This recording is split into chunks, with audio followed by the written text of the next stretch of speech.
Spiderman brand new day finally theatres में release हो चुकी है और रिलीज के कुछ ही दिनों में ये मूवी वर्ल्ड वाइड $1 बिलियन से भी ज्यादा का कलेक्शन कर चुकी है। इतना ही नहीं, अवेंजर्स एंड गेम के बाद ये मूवी सिर्फ 6 दिनों में $1 बिलियन का माइलस्टोन छूने वाली हिस्ट्री की दूसरी सबसे फास्ट फिल्म भी बन चुकी है। लेकिन जो फैंस किसी वजह से थिएटर में मूवी नहीं देख पाए या अब OTT रिलीज का वेट कर रहे हैं, उनके दिमाग में सिर्फ एक ही सवाल है, आखिर स्पाइडरमैन ब्रांड न्यू डे किस प्लेटफॉर्म पर और कब तक देखने को मिलेगी। अगर आप भी इसी सवाल का जवाब जानने के लिए इस वीडियो पर आए हो तो वीडियो को एंड तक जरूर देखना। नो वे होम के बाद फैंस की सबसे बड़ी क्यूरियोसिटी यही थी कि पीटर की कहानी अब किस डायरेक्शन में आगे बढ़ेगी और शायद इसी वजह से Spiderman brand new day release से पहले ही साल की सबसे ज्यादा अवेटेड मूवीज में से एक बन चुकी थी और रिलीज के बाद मूवी को जिस तरह से रेस्पॉन्स मिल रहा है उसे देखकर एक बात तो काफी हद तक क्लियर है कि ये मूवी अभी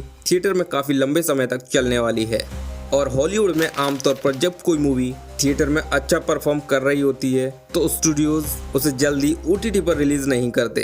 ब्रांड न्यू डे सबसे पहले किस प्लेटफॉर्म पर आने के चांसेस सबसे ज्यादा बनते हैं, चलिए अब इसी को डिटेल में समझते हैं। सबसे पहले ये समझ लीजिए कि स्पाइडरमैन मूवीज की OTT स्ट्रेटजी बाकी मार्वल मूवीज से अलग क्यों है। स्पाइडरमैन MCU का पार्ट जरूर है लेकिन उसकी डिस्ट्रीब्यूशन सोनी पिक्चर्स करती है और इसी वजह से इसकी स्ट्रीमिंग राइट्स भी डिज्नी की बाकी मार्वल मूवीज से अलग हैंडल किए जाते हैं। यही रीजन है कि हर स्पाइडरमैन मूवी का OTT रिलीज पैटर्न भी थोड़ा डिफरेंट देखने को मिलता है। अब सवाल आता है कि ब्रांड न्यू डे सबसे पहले किस प्लेटफॉर्म पर आ सकती है। अगर सोनी पिक्चर्स के पिछले रिलीज पैटर्न को देखें तो पहले मूवीज डिजिटल रेंटल यानी VOD पर आती हैं, उसके कुछ समय बाद स्ट्रीमिंग प्लेटफॉर्म पर रिलीज की जाती है, यानी VOD और OTT रिलीज सेम नहीं होती।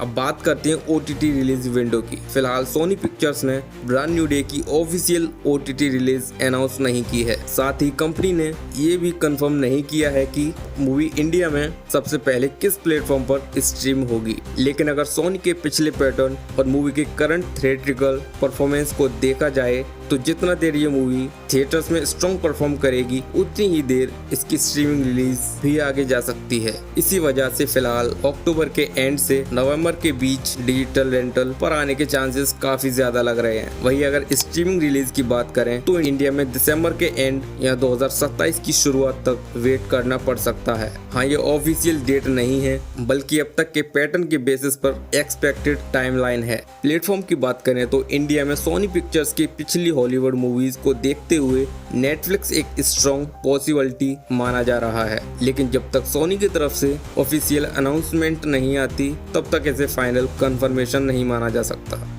जैसे ही कंपनी की तरफ से कोई भी ऑफिशियल अपडेट आती है उसकी इन्फॉर्मेशन सबसे पहले आपको इसी चैनल पर मिल जाएगी। वैसे आप क्या करने वाले हो, मूवी थिएटर में देखने जाओगे या OTT रिलीज का वेट कर रहे हो, मुझे कमेंट्स में जरूर बताना। एंड अगर ये वीडियो थोड़ी सी भी हेल्पफुल लगी हो तो वीडियो को लाइक करके चैनल को सब्सक्राइब जरूर कर लेना। मिलते हैं नेक्स्ट वीडियो में, तब तक के लिए keep watching and stay awesome.